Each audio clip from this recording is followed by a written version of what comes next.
आज इस कैप्सूल के बारे में चर्चा करेंगे वो है हमारे राजस्थान में कितने नेशनल पार्क हैं, राष्ट्रीय उद्यान और उनसे संबंधित ज़्यादातर कौन से क्वेश्चन आते हैं उनके बारे में चर्चा करेंगे। यानी आज हमारा जो कैप्सूल रहेगा वो रहेगा, पहला तो यही है कि राजस्थान में कितने राष्ट्रीय उद्यान हैं, याद रखिएगा 3। कितने हैं? 3। और देखिए ये चीज़ें आप सभी जानते हैं, मैं केवल एक इसको सीक्वेंस में लिखता हूं ताकि जब आप ऐसे नोट्स बनाएंगे ना तो आपका वाक्य में लिखने का मन करेगा। ठीक है, तो राज्य में कितने राष्ट्रीय उद्यान है? 3। कौन कौन सा? एक तो है साथियों आपके रणथंभौर राष्ट्रीय उद्यान, मतलब पहले नंबर वाला राष्ट्रीय उद्यान यही है रणथंभौर। दूसरा नंबर है आपके केवलादेव गन्ना पक्षी विहार, और राज्य में जो तीसरा और नवीनतम राष्ट्रीय उद्यान है वो है मुकुंद्रा हिल्स राष्ट्रीय उद्यान। 2 प्रकार के क्वेश्चन हो गए। एक तो ये कि राज्य में कितने राष्ट्रीय उद्यान है? 3। कौन कौन से हैं? रणथंभौर, केवलादेव और मुकुंद्रा हिल्स। अब आप कहेंगे सर इनके अंदर से और क्या क्या पढ़े, तो आपको ये पढ़ना है कि कौन सा राष्ट्रीय उद्यान कहाँ पर है, उसको राष्ट्रीय उद्यान के रूप में दर्जा कब दिया गया, तीसरी बात इसके अन्य नाम क्या है, चौथी बात वो किसके लिए प्रसिद्ध है, और पांचवी बात उसकी विशेषता, स्पेशल बात। आइए जानते हैं। सबसे पहले रणथंभौर राष्ट्रीय उद्यान कहाँ पर है? याद रखिएगा सवाई माधोपुर में।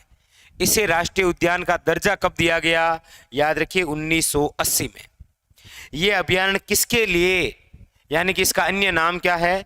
इसे बोलते हैं टाइगर लैंड या फिर बाघों की क्रीड़ा स्थली। रणथंभौर राष्ट्रीय उद्यान किसके लिए प्रसिद्ध है? बाघों के लिए। यहाँ की कोई विशेषता?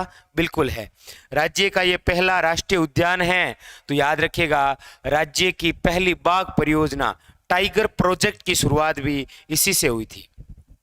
ये राज्य की पहली बाघ परियोजना। तो कितने हुए? ये उद्यान कहाँ पर है? सवाई माधोपुर में। उद्यान के रूप में दर्जा कब है? 1980 में। इसके अन्य नाम क्या है? टाइगर लैंड, बाघों की क्रीड़ा स्थली। ये किसके लिए प्रसिद्ध है? बाघों के लिए। स्पेशल खास बात क्या है? राज्य की पहली बाघ परियोजना इसी राष्ट्रीय उद्यान में। आइए दूसरे की बात करते हैं। केवलादेव कहाँ पर है? आप सभी जानते हैं भरतपुर में। इसे राष्ट्रीय उद्यान के रूप में दर्जा है 1981 में। इसके अन्य नाम क्या बोलते हैं? इसे बोलते हैं पक्षी अभ्यारण्य। आप कहेंगे सर ये तो नेशनल पार्क है, आपने अभ्यारण्य क्यों लिखा? आप जब पिछली बार वन रक्षक का जो पेपर हुआ उसे उठाकर पढ़ेंगे तो पूछा गया था केवलादेव गन्ना पक्षी विहार का अन्य नाम क्या है? पक्षी अभ्यारण्य। या कई बार ऐसे पूछता है केवलादेव राष्ट्रीय उद्यान का अन्य नाम क्या है? गन्ना पक्षी विहार। ये किसके लिए प्रसिद्ध हैं? पक्षियों के लिए। और खासकर कौन सा पक्षी है? साइबेरियन सारस, जो अक्टूबर व नवंबर माह के अंदर आता है। उसके अलावा स्पेशल बात, एक तो रामसर साइट में शामिल है ये, और एक याद रखिएगा 1985 के अंदर इसे विश्व धरोहर में शामिल किया गया। तो कहाँ पर है? दर्जा कब है? अन्य नाम क्या है? किसके लिए प्रसिद्ध है? और खास बात क्या है? बस यही तो 5 बातें होती है। अगला है और नवीनतम मुकुंद्रा हिल्स राष्ट्रीय उद्यान, कोटा, झालावाड़ और चित्तौड़गढ़। आप कहेंगे सर चित्तौड़गढ़, एक आपको पता है ना चित्तौड़गढ़ वे जिला है जो 2 भागों में बंटा है, जैसे अजमेर बंटा है। एक चित्तौड़गढ़, दूसरा भाग है रावत भाटा। वो रावत भाटा इसी नेशनल पार्क में आता है। तो वैसे तो कोटा और झालावाड़ है, लेकिन जब 3 जिलों में विस्तार पूछा जाए तो चित्तौड़गढ़ आ जाएगा।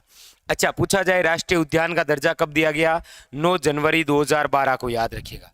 इसके अन्य नाम क्या है? इसका पहले नाम था राजीव गांधी नेशनल पार्क, और जब बीजेपी आई तो नाम क्या हो गया? दर्रा अभ्यारण्य। लेकिन 2012 के अंदर इसका पूरा नाम ही चेंज कर दिया, मुकुंद्रा हिल्स राष्ट्रीय उद्यान। ये किसके लिए प्रसिद्ध है? गागरोनी तोता। गागरोनी तोता जिसे आप बोलते हैं हीरामन तोता, जिसे आप बोलते हैं हिंदुओं का आकाश लोचन, जो आप पढ़ते हैं पद्मनी में, हीरामन तोता, जिसका साइंटिफिक नेम है अलेक्जेंड्रिया पैराकिट। और यहाँ पर 2013 के अंदर राज्य की तीसरी बाघ परियोजना शुरू की गई थी। ये 5 खास बातें होती है, और अभियान का भी नेक्स्ट टाइम कोई कैप्सूल बनाएंगे बहुत ही शानदार। तो ये थी राष्ट्रीय उद्यान की बातें। लाइक, शेयर और सब्सक्राइब कीजिए। और जाते जाते एक मुझे बताइएगा कमेंट करके कि टाइगर लैंड के नाम से किसे जाना जाता है, याद रखिएगा।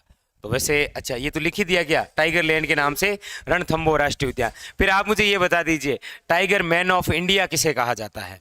फिर मिलेंगे अगले सेशन में, तब तक के लिए धन्यवाद।